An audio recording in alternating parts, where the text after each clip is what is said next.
ডাকিনী season 3 শেষ পর্ব। লেখক আনোয়ার হোসেন। দিন শেষে সন্ধ্যা হয়ে আসে, তবুও কৈশিক অবন্তীর কথা ভুলতে পারে না। এদিকে কৈশিকের মা তাকে অবন্তীর বাড়িতে যেতে বারণ করেছে। তার মায়ের নিষেধাজ্ঞা অমান্য করে সে সন্ধ্যার পর বাড়ি থেকে বেরিয়ে যায়। নিরিবিলি রাস্তায় হাঁটতে হাঁটতে অবন্তীর বাড়ির দিকে যেতে থাকে। রাস্তার দুপাশে ঝোপঝাড়ে ভরপুর, ঝিঝিপোকার ডাক ছাড়া আর কিছু কানে আসে না। হঠাৎই পেছনে থেকে কেউ একজন কৈশিকের নাম ধরে ডেকে ওঠে। কৈশিক পেছনে ফিরে তাকাতেই দেখে সেখানে কেউই নেই। সে ভাবে হয়তো এটা তার মনের ভুল হবে হয়তো, তাই সে আবারও হাঁটতে থাকে। হঠাৎই তাকে আবারও কেউ একজন তেরো নেম ধরে ডাকে। সে এইবার থামে, ভাবে হয়তো কোনো মেয়ে মানুষ তার সাথে লুকিয়ে মজা করছে। কৈশিক আশেপাশে তাকালে কাউকে দেখতে পায়নি। হঠাৎই তার চোখের সামনে তার থেকে কিছুটা দূরে একটি ঝোপে কিছু একটা নড়ে উঠল। কৈশিক ভাবে হয়তো কোনো মেয়ে ঝোপের আড়ালে লুকিয়ে আছে, তাই সে স্বাভাবিকভাবে ঝোপের দিকে যেতে থাকে। আর সেখানে গিয়ে দেখে কেউই নেই। কৈশিক ভয় পেয়ে যায়, তার সাথে হচ্ছেটা কি। এসব ভাবতে ভাবতে হঠাৎই কে যেন পেছনে থেকে তার কাঁধে হাম রাখে। মুহূর্তের মধ্যেই সে চমকে ওঠে, আর পেছনে তাকাতেই দেখে সেখানে অবন্তী দাঁড়িয়ে আছে। কৈশিক কোনো কিছু না ভেবে বলতে থাকে, এইভাবে কেউ আসে, আমি তো ভয় পেয়ে গেছিলাম। আচ্ছা, তুমি যেহেতু এসেছো ভালোই হয়েছে। অবন্তী, আজকের দুপুরে ঘটে যাওয়া ঘটনার জন্য আমি দুঃখিত, তুমি আমাকে ক্ষমা করে দাও। অবন্তী জিজ্ঞেস করে, ভালোবাসো আমাকে? সরাসরি অবন্তীর মুখে এই প্রশ্ন শুনে কৈশিক কিছুটা অবাক হয়। আরে, মেয়েটা সরাসরি আমাকে একথা জিজ্ঞেস করছে। একটু ভেবে সে বলতে থাকে, হ্যাঁ, আমি তোমাকে ভালোবাসি। কৈশিক ভাবে, যাক, ভালোই হলো। অবন্তী নিজে থেকেই ভালোবাসার কথা জানান দিয়েছে, এটা তার জন্য ভালোই হলো। অবন্তী কৈশিকের একটা হাত ধরে সামনের দিকে হাঁটতে থাকে। অবন্তীর হাতের ছোঁয়া পেয়ে কৈশিক অবাক হয়ে যায়। মেয়ে মানুষের স্পর্শ বুঝি এমনই হয়, কিন্তু তার কাছে কেমন যেন অনুভূত হয়। অবন্তী হাতটা বেশি ঠান্ডা। আচ্ছা অবন্তী, তুমি এই রাতের বেলায় এখানে এসেছো, যদি তোমার মা জানতে পারে তাহলে তোমার কিছু হবে না তো? আবার জবাবে অবন্তী বলে, আমাকে কেউ কিচ্ছুটি বলতে পারবে না, কেননা আমি কাউকে না জানিয়ে কৌশলে এখানে এসেছি। দুজন হাতে হাত রেখে এভাবে গল্প করতে করতে সামনে এগোতে থাকে। কৈশিক খেয়াল করে সে অবন্তীর সাথে কথা বলতে বলতে জঙ্গলের মাঝখানে চলে এসেছে। কৈশিক অবন্তীকে থামিয়ে বলে, দাঁড়াও, আমরা এখন কোথায় যাচ্ছি? অবন্তী বলে, কোথায় আবার? জঙ্গলের মাঝখানে। কৈশিকের কাছে অবন্তীর কথা ভালো থেকে না। সে বলে, চলো আমরা এখান থেকে চলে যাই, শুনেছি এই জায়গাটা নাকি ভালো না। অবন্তী বলে, আন্ডারস্কোর, কেন ভালো না? দুজনে মন খুলে গল্প করব, আড্ডা দেব, তাই আমি মনে করি এর চেয়ে ভালো জায়গা হতে পারে না। আন্ডারস্কোর, শোনো, আমি লোকমুখে অনেক শুনেছি এখানে নাকি রাতের বেলা খারাপ কিছু বিচরণ করে বেড়ায়। আন্ডারস্কোর, তা খারাপ কিছু থাকলে আমাদের কি করবে? আমার তো তাদের কোনো ক্ষতি করিনি, আর আমার সাথে তুমি তো আছো, যদি কিছু হয়ে যায় তুমি আমাকে রক্ষা করবে। আন্ডারস্কোর, হ্যাঁ অবন্তী, তুমি ঠিকই বলেছ, তোমার জন্য আমি সবকিছু করতে পারি, তোমাকে আমি অনেক বেশি ভালোবাসি। আন্ডারস্কোর, হ্যাঁ, তোমার উপর আমার সে বিশ্বাসটা আছে, তাই তো এই মাঝরাতে তোমার সাথে একটা জঙ্গলের ভেতর আছে। আন্ডারস্কোর, আচ্ছা, তোমার হাতটা এত ঠান্ডা কেন? মনে হচ্ছে তোমার হাতটা বেশি ঠান্ডা। আন্ডারস্কোর, কোথায়? আমি ঠিক আছি, আর আমার হাতও ঠিক আছে। আর এই মাঝরাতে তোমাকে জঙ্গলের ভেতর কেন নিয়ে আসলাম জানো? আন্ডারস্কোর, কেন? আন্ডারস্কোর, কেন আবার? আজ রাতে ঠিক এই জায়গাটাই তোমাকে আমার ভালোবাসা দিয়ে তোমার মনটা পরিপূর্ণ করে দেব, তোমাকে আমি ভালোবাসা দেব।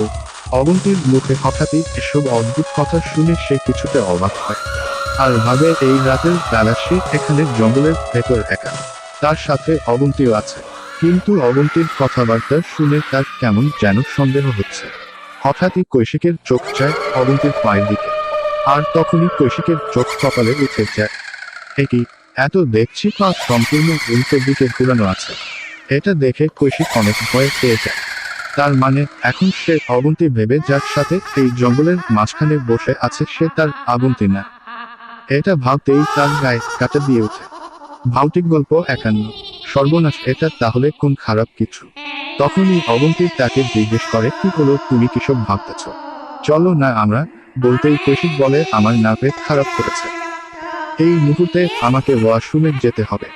অবন্তী বলে, তাহলে এই ব্যাপার, তুমি এক কাজ করো, সামনের ঝোপের আড়ালে গিয়ে কাজটা সেরে নিতে পারো।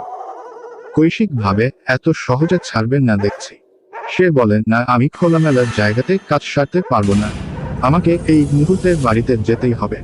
অবন্তী বলে, ঠিক আছে, তাহলে আমিও তোমার সাথে আসি।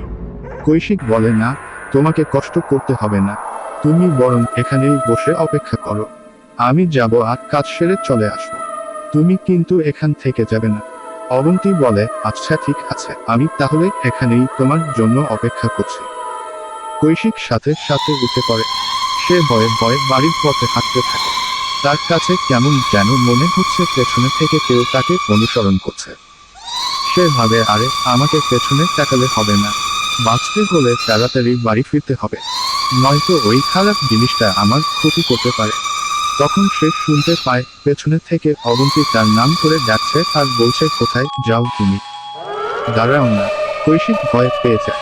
সে কোন দিশা না পেয়ে দৌড়াতে থাকে। তখনই পেছনে থেকে অবন্তীর গলায় সেই ভয়ানক জিনিসটা তাকে বারবার ডাকতে থাকে। কৈশিক তার বাড়ির সামনে এসে মাটিতে পড়ে যায়। তারপর সে অচেতন হয়ে পড়ে। পরক্ষণে তার জ্ঞান ফিরলে সে দেখে তার মা পাশে বসে আছে। তার মা জানতে চাইলে কৈশিক তার সাথে ঘটে যাওয়া সবকিছু বলে। তার মা বলে, আন্ডারস্কোর, সর্বনাশ, তুই বেঁচে গেলি, নয়তো ওই খারাপ জিনিসটা তোকে সেখানেই মেরে ফেলতো। আন্ডারস্কোর, বলো কি মা? আমি তো দেখেছি সেটার পা উল্টো দিকে ঘুরানো ছিল, আর তার হাত অতিরিক্ত ঠান্ডা ছিল। আন্ডারস্কোর, হ্যাঁ, এটা ডাকিনি। আন্ডারস্কোর, আচ্ছা মা, ডাকুনিটা আবার কি? আন্ডারস্কোর, ডাকিনি, এই ডাকিনির অনেক কাহিনী আছে। এটা খুবই খারাপ একটা অপশক্তি, যা রাতের বেলা মানুষকে ডেকে মানুষের মনে বিভ্রান্তির সৃষ্টি করে। আর এই অপশক্তি যখন খুশি নিজের রূপ পরিবর্তন করে যে কারো ছদ্মবেশ ধারণ করতে পারে। তবে সেই অপশক্তি যতই ছদ্মবেশ ধারণ করুক না কেন, তার পা কিন্তু উল্টো দিকেই ঘোরানো থাকে। অনেক সময় মানুষ সেটা ধরতে পারে না, কারণ মানুষের নজর তো থাকে চেহারার দিকে, পায়ের দিকে খুব কতই নজর যায়। কৈশিক মন দিয়ে তার মায়ের কথাগুলো শুনছে। আচ্ছা মা, ডাকিনী মানুষের সাথে কেন এমন করে? শুধু শুধু নিরুপায় মানুষগুলোর সাথে কেন এমনটা করে? জবাবে তার মা বলে, এগুলো সবই ডাকিনীর বৈশিষ্ট্য। এরা গভীর রাতে বাহির থেকে কাছের মানুষদের গলায় ডাকে। কেউ যদি ভুল করে দরজা খুলে ঘর থেকে বেরোয়, তাহলে তার জন্য খারাপ কিছু অপেক্ষা করে। কৈশিক তার মাকে জিজ্ঞেস করে, আচ্ছা মা, আমি তো ডাকিনীর সম্মুখীন হয়েছি, তাহলে আমাকে মারলো না কেন? তার মা বলে, বাবা দেখ, তোর শরীরের যে তাবিজটা দেখছিস, এটার জন্যই সেই অশুভ শক্তিটি তোর ক্ষতি করতে পারেন। আর সবচেয়ে বড় কথা হলো তোর মন ভালো, অর্থাৎ ডাকিনী সবাইকে ভয় দেখালেও খারাপ লোকেরই ক্ষতি করে। ভৌতিক গল্প 51। কৈশিক বলে, তা না হয় বুঝলাম, তবে তুমি কি কখনো দেখেছো বা শুনেছো যে কাউকে ডাকিনী ধরেছিল? তার মা বলে, অনেক বছর আগে যখন তুই ছোট ছিল, সময়টা সন্ধ্যার পর যখন চারদিকে অন্ধকার ছেয়ে যাচ্ছে, তখন তোর মামাবাড়ির পাশের একজন লোক, নাম তার রোহিত, সে মাঠের কাজ সেরে বাড়ি ফিরছিল। হঠাৎই তাকে পেছনে থেকে কেউ একজন ডেকে উঠে। রোহিত প্রথমে ভেবেছিল হয়তো কেউ এই বিশাল মাঠটিতে বিপদে পড়েছে, তাই তাকে ডাকছে। তাদের এলাকাতে শস্য ফলাতে পানির সংকট দেখা দিত, তাই সেখানকার সবাই মাটি খুঁড়ে বিশাল গর্ত করে তাতে মেশিন রেখে পানি সেচ দেওয়া হতো। তাতে ফসলি জমিতে বেশ ভালো করে পানির সেচ করা সম্ভব হতো। রোহিত ভাবে হয়তো গর্তের ভেতর কেউ একজন পড়ে গিয়েছে। সে আস্তে আস্তে সেদিকে এগোতে থাকে। এত বিশাল মাঠে সে ছাড়া কেউই নেই। সে গর্তের কাছে গিয়ে দেখে সেখানে গর্তের ভেতর একজন মহিলা দাঁড়িয়ে আছে। মহিলাটি করুণ স্বরে তাকে বলতে থাকে, আমাকে বাঁচান, দয়া করে আমাকে এই গর্ত থেকে উপরে তুলি। রোহিত এইরকম খোলা মাঠে সবুজ ধান খেতে ঘেরা একটি গর্তের ভেতর মহিলাটিকে দেখে কিছুটা অবাক হয়। সে মহিলাটির দিকে তাকাতেই তার মনে এক ধরনের লালসা জেগে ওঠে। রোহিত মহিলার দিকে তাকিয়ে ভাবে, দেখতে তো এই মহিলাটি খুবই সুন্দর, এখন যদি আমি একে গর্ত থেকে উপরে তুলি তাহলে সে এখান থেকে দৌড়ে পালাবে। মানুষ কত হিংস্র হলে মনে মনে এসব চিন্তা করে। সে আশেপাশে ভালো করে তাকিয়ে দেখে সেখানে কেউই নেই। এই যা আশেপাশে তো কেউই নেই, যা করার এখনই করতে হবে। রোহিতের মনে মহিলার শরীরটাকে কাছে পেতে হিংস্র রূপ ধারণ করে। সে মহিলাটিকে গর্ত থেকে তো তুলেনি, বরং মহিলার সাথে খারাপ কিছু করার জন্য সে নিজেই গর্তের ভেতর লাফিয়ে পড়ে। এতক্ষণ সে মহিলাটিকে গর্তের উপর থেকে দেখেছিল, তাই এখন কাছ থেকে মহিলাটিকে দেখতে আরো সুন্দর লাগছে। রোহিত বলতে থাকে, সুন্দরী এইবার খানিকটা সময় এখানে কাটাতে চায়, তারপর আমি তোমাকে উপরে তুলতে সাহায্য করব। মানুষ শুধু হিংস্র। রোহিত জানেও না যে এখন সে যার সামনে দাঁড়িয়ে সে কোনো মহিল নয়। রোহিত মহিলার একটা হাত ধরতেই সে অনেক ঠান্ডা অনুভব করে। একে সুন্দরী, তোমার হাত এত ঠান্ডা কেন? মহিলাটি কোনো কথা বলে না। রোহিতের কাছে মনে হচ্ছে সে কোনো বরফ ধরে রেখেছে। একসময় সে মহিলার হাত ছেড়ে দিয়ে বলতে থাকে, তোর হাত এত ঠান্ডা কেন? মহিলাটি বলে, আমি নিজেই ঠান্ডা, এখন তোকে আমি ঠান্ডা করব বলেই সে রোহিতের গলা চেপে ধরে।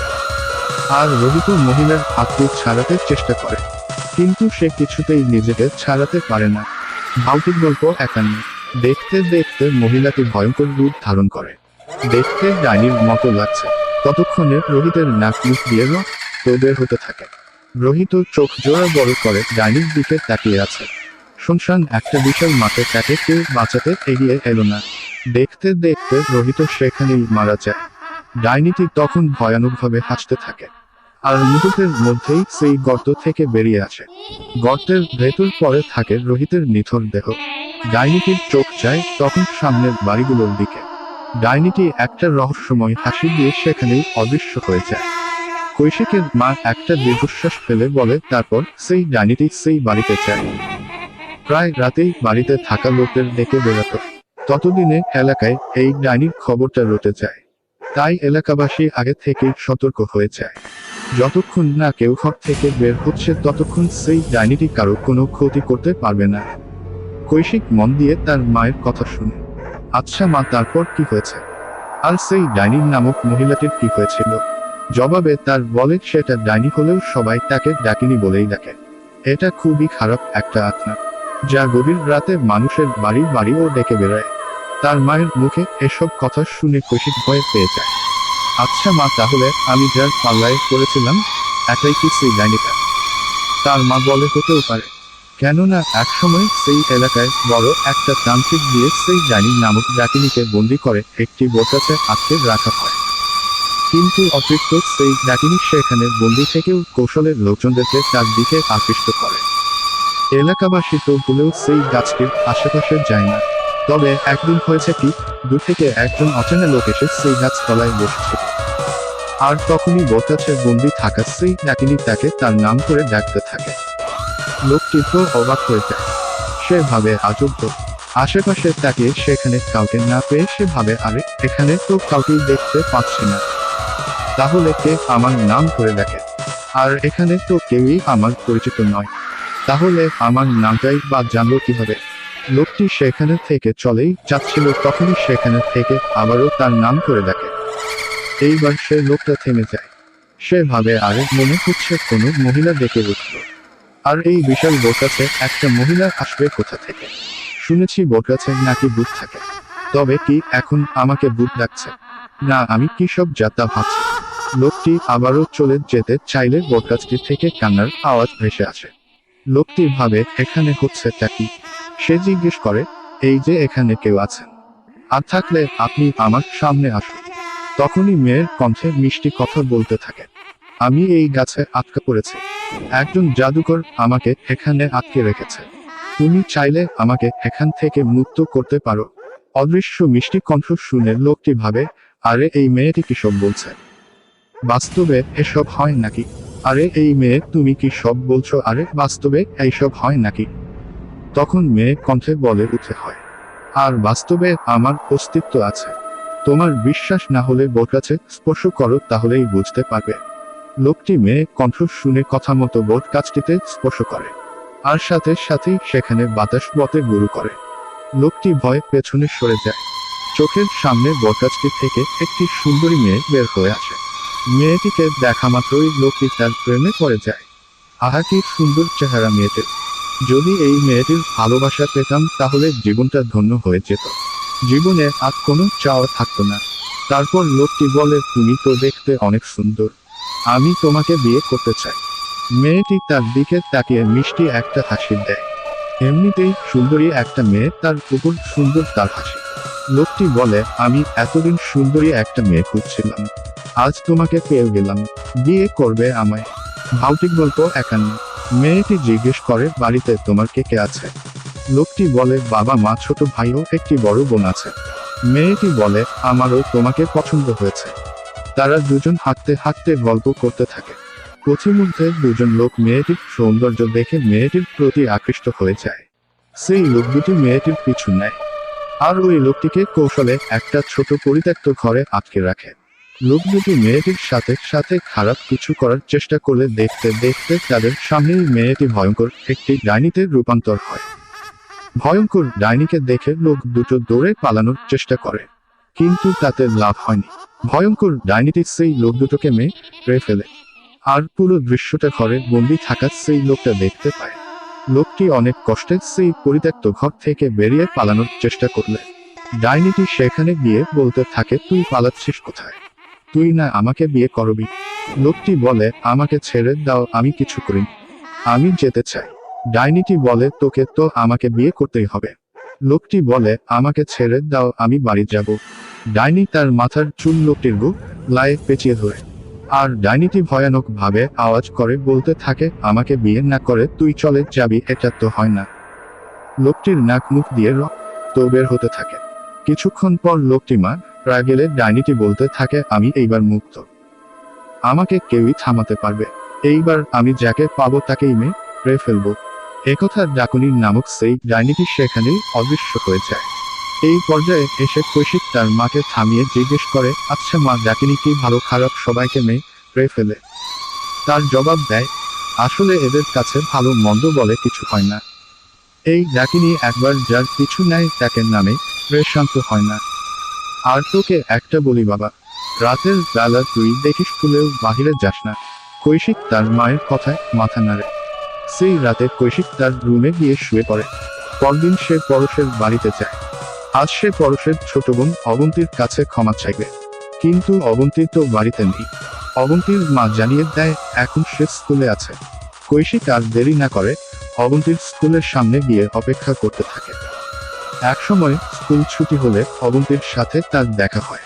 অবন্তী মন খারাপ করে বাড়ির দিকে পা বাড়ায়। কৈশিক অবন্তীকে জিজ্ঞেস করে, আন্ডারস্কোর এ কি অবন্তী, তোমার যে দেখছি মন খারাপ, কিছু হয়েছে নাকি? আমাকে বলতে পারো। আন্ডারস্কোর আসলে হয়েছে কি মা, আমার বিয়ের জন্য ছেলে দেখছে। আন্ডারস্কোর আরে এই ব্যাপার, এটা তো খুশির খবর, এই জন্য বুঝি মন খারাপ করতে হয়। আন্ডারস্কোর আসলে হয়েছে কি মা, টাকার লোভে আমাকে একা বয়স্ক লোকের সাথে বিয়ে দিতে চেয়েছে। আমি তো চেয়েছিলাম আরো পড়াশোনা করব, কিন্তু বাড়িতে মা যা বলছে তাতে মনে হয় আমার আর স্কুলে যাওয়া হবে না। আন্ডারস্কোর তাহলে এই ব্যাপার, তুমি কোনো চিন্তা করো না, তোমার মনের আশা আমি পূরণ করব। আন্ডারস্কোর তুমি করবে আমার মনের আশা পূরণ, তুমি পারবে আমার মতো একটা দরিদ্র ঘরের মেয়েকে বিয়ে করতে। আন্ডারস্কোর দেখো অবন্তী, আমার সামনে আর একবারও নিজেকে দরিদ্র বলবে না। আমি তোমাকে ভালোবাসি, আর তোমাকে বিয়েও করতে চাই। আন্ডারস্কোর তোমার বাবা মা এটা কখনোই মেনে নেবে না, তাই আমার মনে অহেতুক আশা জাগাবে না। আমার মতো অবন্তীর কাছে এটা স্বপ্ন দেখা ছাড়া আর কিছুই হতে পারে না। আন্ডারস্কোর দেখো অবন্তী, এই আমি তোমার মাথা স্পর্শ করে বলছি, আমি তোমাকে সত্যি মন থেকে ভালোবাসি, আর তোমাকেই জীবনসঙ্গী করতে চাই। আন্ডারস্কোর যদি এই হয় তোমার মনের কথা, তাহলে যাও গিয়ে আমার বাবা মাকে বিয়ের কথা বলো গিয়ে। আন্ডারস্কোর হ্যাঁ, সময় হলে যাব, তুমি কোনো চিন্তা করো না, তোমাকে আমি পরিবার নামক ওই কারাগার থেকে মুক্ত করে আনব। আর গতকালের ঘটনার জন্য আমি দুঃখিত, আমাকে ক্ষমা করে দাও। আসলে আমি তোমার কথা ভেবে কল্পনাতে এতটাই বিভোর হয়েছিলাম যে কোনটা বাস্তব কোনটা কল্পনা খানিক সময়ের জন্য তা ভুলে গিয়েছিলাম। তোমার মাটাও কেমন যেন এভাবে কেউ সন্তানকে শাসন করে। আন্ডারস্কোর ঠিক আছে, এখন তাহলে আমি বাড়ি যাই। একথা বলে অবন্তী বাড়ি ফিরে যায়। কৈশিক বাড়িতে এসে তার মাকে সবকিছু খুলে বলে। তার মা এটা শোনা মাত্রই তাকে না করে দেয়। দেখ কৈশিক, তোর এখন বয়স হয়েছে, কোনটা ভালো কোনটা মন্দ তা বোঝার ক্ষমতা এখন তোর হয়েছে। মা হিসেবে আমি চাই না তুই কোনো ভুল পথে পা বাড়াস। আন্ডারস্কোর আরে মা তুমি এভাবে বলছো কেন? আমি তো বলছি অবন্তীকে আমি ভালোবাসি। তার মা কৈশিকের গালে একটা থাপ্পড় দিয়ে বলতে থাকে লজ্জা করেন না মায়ের সামনে দাঁড়িয়ে এভাবে এসব কথা বলতে। কৈশিক গালে স্পর্শ করে বলতে থাকে মা আমি অবন্তীকে ছাড়া বাঁচব না। তার মা বলে দেখ বাবা, একবার আমাদের অবস্থা আর অবন্তীদের অবস্থাটা দেখ। তাদের তো একবার খেলে আরেকবার না খেয়ে থাকতে হয়, আর তুই কিনা সেই পরিবারের মেয়েটিকেই বিয়ে করবি, এটা কখনোই হতে পারে না। কৈশিক তার মায়ের সাথে রাগ করে বাড়ি থেকে বেরিয়ে যায়। সে হাঁটতে হাঁটতে দোকানে যায়, একটা সিগারেট ধরিয়ে টানতে টানতে উদ্দেশ্যহীনভাবে হাঁটতে থাকে।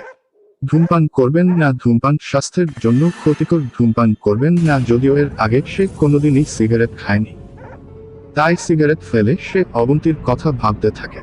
এমনিতেই সে অবন্তীকে ভালোবাসে, তার উপর মেয়েটি তার পরিবারের চাপে নিজের মনের আশাগুলো সব মাটি চাপা দেবে তা তো হয় না।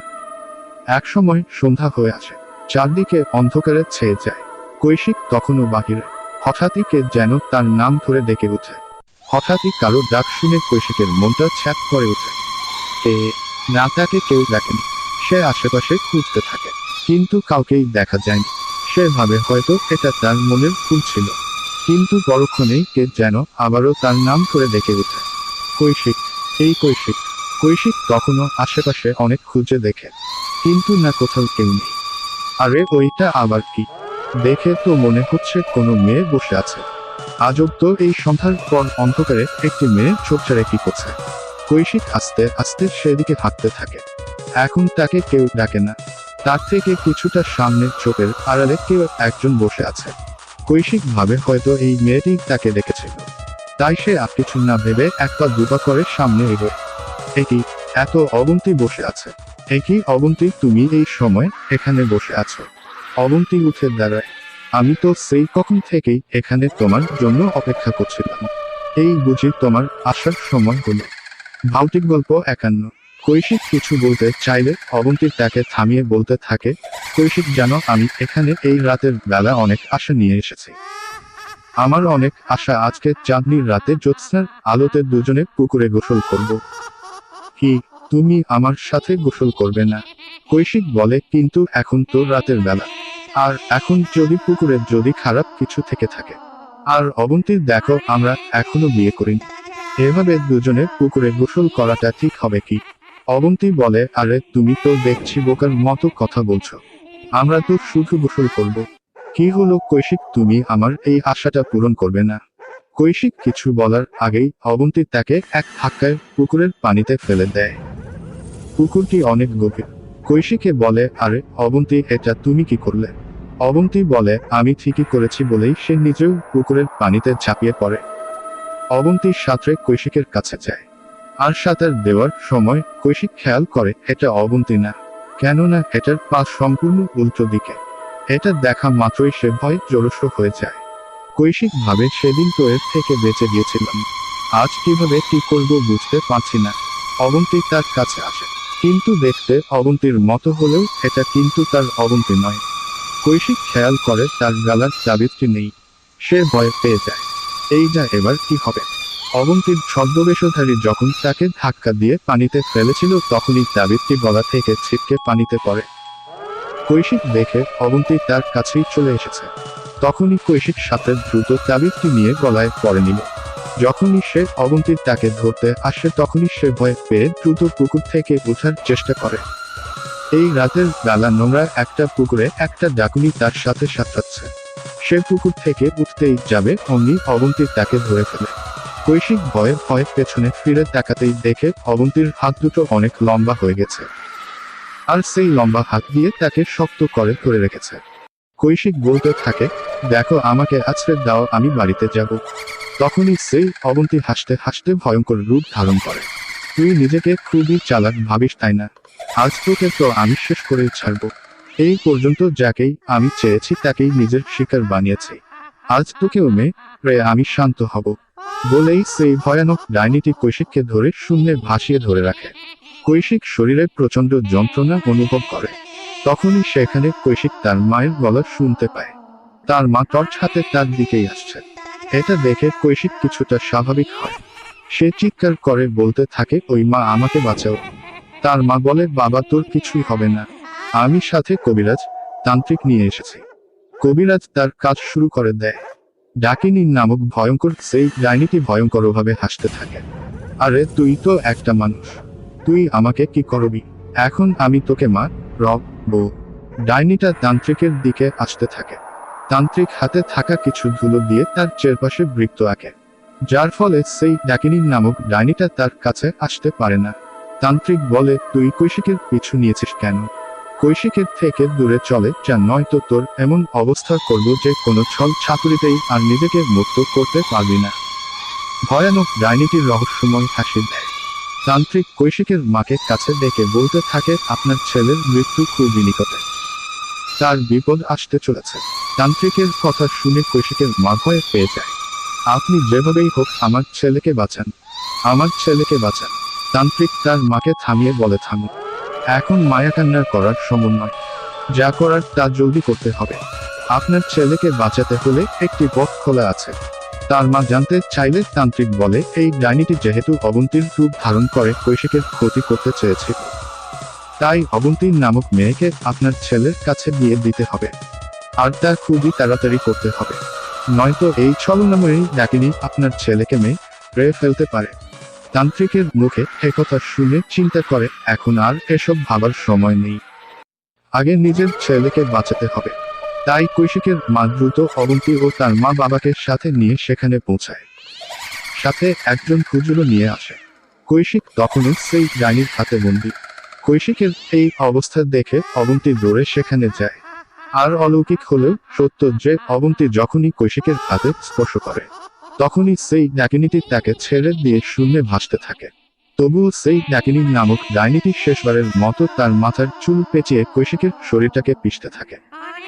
তখনই অবন্তী গিয়ে ডাইনির চুলে ধরে টানতে থাকে, আর চুলে টান পড়তেই সেই ডাইনিটি চিৎকার করতে থাকে। আর তান্ত্রিকের কথা মতো অবন্তী ডাইনির চুলের মুঠো ধরে বেঁধে ফেলে, আর সাথে সাথেই ভয়ঙ্কর সেই ডাকিনী অদৃশ্য হয়ে যায়। সবাই এই দৃশ্য দেখতে থাকে। তান্ত্রিক হুজুরকে ডেকে বলে, আপনি কৈশিক ও অবন্তীর বিয়েটা সম্পন্ন করুন, তাহলে আর কোনোদিনই সেই ডাকিনী মুক্ত হবে না। তখন কৈশিক দৌড়ে গিয়ে অবন্তীকে জড়িয়ে ধরে। সেখানে উপস্থিত সবাই হাততালি দিতে থাকে। কৈশিক বলে, অবন্তী, আজ তুমি না থাকলে এখন আমি বেঁচে থাকতাম না, তুমি আমাকে নতুন জীবন দিলে। অবন্তী, আমি তোমাকে ভালোবাসি, আমি তোমাকে ভালোবাসি। সমাপ্ত। গল্পটি আপনাদের কাছে কেমন লেগেছে তা অবশ্যই কমেন্ট করে জানাবেন। সবার কমেন্ট আশা করছি।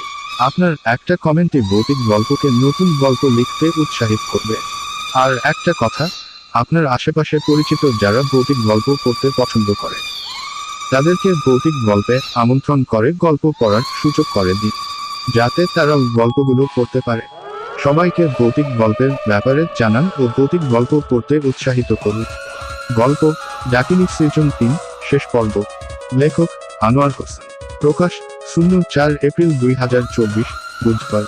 সময় রাত সকাল 10টায়। ক্রেডিট ভৌতিক গল্প। নিয়মিত ভিডিও পেতে আমাদের পেজটা ফলো করে সাথে থাকুন।